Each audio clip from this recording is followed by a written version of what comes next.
millions coming down the pike for Nassau and Suffolk counties from that massive settlement with some of the nation's biggest opioid makers and distributors. But what's being done to make sure that money goes towards fighting the epidemic and helping those who are addicted? News 12's health reporter Sherry Einhorn takes a closer look. What I've learned is sobriety has to be first, and then everything else will take care of itself. In Wood's Jerry Pilon knows how hard it is to battle addiction. He's done it twice after struggling with alcohol and drugs. I've learned that I have to stay connected. I have to stay connected to people in recovery because they understand me best. But recovery costs money, and lots of it.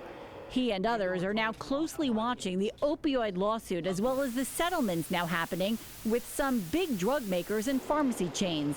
There will be millions of dollars coming into Nassau and Suffolk counties, and the hope is that that money will be spent on helping people and communities decimated by the drug epidemic. Ultimately, legislators in Nassau and here in Suffolk will be the ones doling out the money. Some of the settlements have restrictions included, but not all of them. In Nassau, a special revenue fund is being set up to keep track of the money.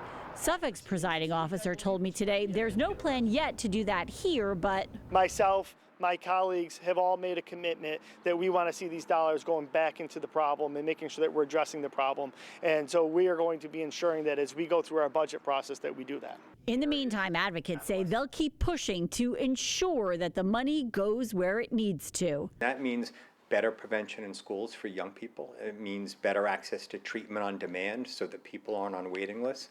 And it means support for people in recovery. There are a lot of folks who have found a path to recovery, making sure that they have the services they need. Services that Jerry is still relying on. My life is so much better because I'm alcohol and substance free. And I just wish that for all, to tell you the truth. On the Health Beat, I'm Sherry Einhorn, News 12 Long Island. Each county will be getting about $14 million from the pharmacy settlements alone.